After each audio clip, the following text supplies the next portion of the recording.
Crab. What's that? Crab. What's this? That one. What's that? Fish. What's this? Fish. Hmm? Fish. Fish harbor. Fish harbor. Fish harbor. Jellyfish. Fish asha. Fish predator. Starfish. Stop soldiers. Round two. Yeah. Crab. Crab. Cashew. Hey. Hi guys! Welcome back to my YouTube channel, Filipina and Turkish Vlogs. So, binili ko pala ito para kay Layla and ginagawa namin ito every night bago siya matulog para natututo siya. And maganda talaga ito. And gustong gusto din niya. And ayan na nga guys, today is Saturday. Pumunta pala kami dito sa Metropole, dito sa may Atashi here. Sobrang malapit lang to sa amin, lalo na kapag walang traffic. And first time ko dito sa palaruan o sa arcade nila. And ngayon ko lang nakita na super lucky pala dito. And meron din sila ditong bowling. And gusto ko sanang mag-bowling kaya lang si Layla ay inaantok na yan and hindi na siya doon magtatagal. So sayang naman yung aming rerentahan na oras kung mag-iiyak-iyak lang siya doon. Anyways, plan ko dito is babalik kami dito kapag medyo nasa si Layla, nasa mood siya. And pagod na rin kasi siya kasi nakapaglaro na siya doon sa pang 2 to up below. So, yan, tingnan nyo guys. So, sa mga makakapunta dito sa Turkey or mga may Junakis dyan, 2 above ang age ng inyong Junakis, maganda dito sa Metropole guys. Mag-i-enjoy talaga yung inyong mga anak. And ayan na nga guys, and si Layla pala guys, sobrang natutuwa ako sa kanya kasi ayaw niya nang gumamit ng stroller. And kahit medyo malayo-layo yung aming nilalakad, like lalakarin niya talaga yan siya. Gustong-gusto niya yung naglalakad siya and may mga kasabay siyang naglalakad. Kaya, natuturuan ko na rin siyang mag-toilet and nakakapag-toilet na rin siyang mag-isa at the age of 2 years old. O, diba? Ganyan siguro talaga kapag ang nanay ay Pilipina. Kailangan ay maaga lagi or advance silang matuto. And ayan na nga guys, kinabukasan na ito and sobrang lumakas yung ulan dito. After 2 days yatang mainit na straight dito sa Turkey.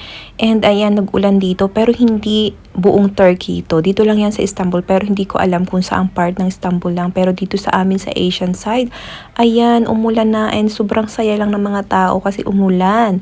And alam nyo guys, ang ulan kasi dito sa Turkey, sobrang dalang lang ng ulan dito. Kaya yung mga tao makikita nyo kapag umuulan, nasa labas sila or nasa bintana sila para mag-usyoso ng ulan. Pero nga dito kapag yung nag-straight ng ulan niya, for example, ang ulan dito ay tumagal ng 2 araw, 3 araw, asahan nyo na babaha talaga dito sa Turkey. Kasi nga minsan lang talagang umuulan dito. Kasi tulog si Layla. Nag-send pala ako ng cargo and umuulan. Pero itong umbrella ko, tingnan nyo, useless kasi tumatagos yung ulan. Yung mga tao dito guys, kapag ganitong umuulan, lumalabas sila. Nanonood ng ulan. Kasi hindi laging umuulan dito sa Turkey. Pupunta muna ako ng market. Bibili ako ng ice cream. Let's go. Umuulan. Ayan, nandito na tayo sa bahay. And yung ulan tumigil na rin siya. Actually, yung ulan niya, hindi siya nagtatagal tulad kunyari sa Pilipinas, parang the whole day umuulan. Pero dito kasi yung ulan dito, very lang siya ba, yung parang 5 minutes, 2 minutes, ganyan, 1 minute, hindi siya nagtatagal. Pero kapag nagtagal yan, halimbawa yung hours talaga, yung like 5 hours, 6 hours, asahan nyo na magkakaroon ng baha dito sa Turkey. Kasi nga, dito sa Turkey guys pala, hindi sila ready sa mga ganyang ulan kasi nga wala naman dito talagang ulan na ganyang tag-ulan katulad sa Pilipinas na may season na tag-ulan. Dito wala.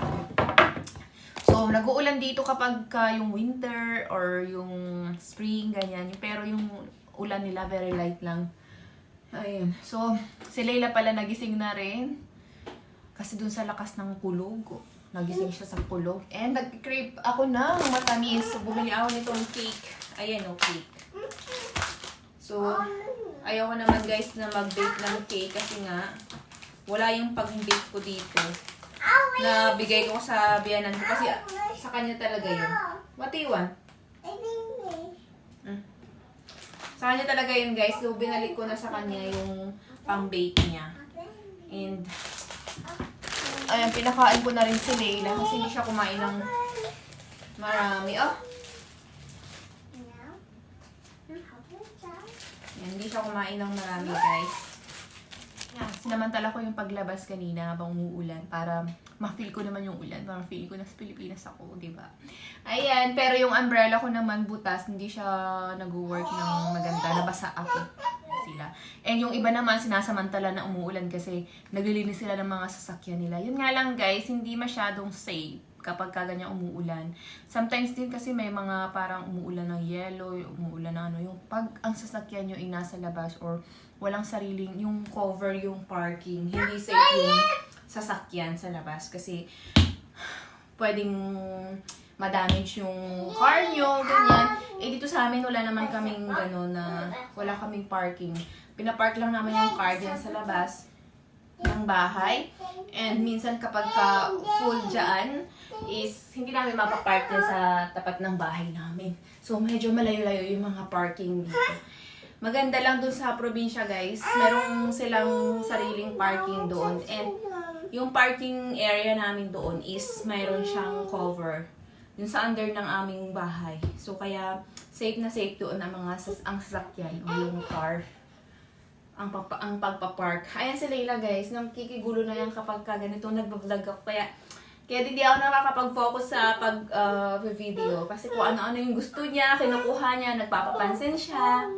And so yan, update na sa buhay dito sa Turkey. So guys, anyways, dun pala sa mga nag-order sa akin ng mga bra and mga ano, yung mga nag-order sa akin, pasensya na kayo guys kasi medyo late yung mga order ninyo. Kasi na sa custom pa po yung ating mga pinurchase. So hindi ko pa siya ano sa inyo, ma-deliver. Hopefully this week or next week, ma-deliver. Baba, bugün dedi. Sen neredesiniz be? Kızım benim.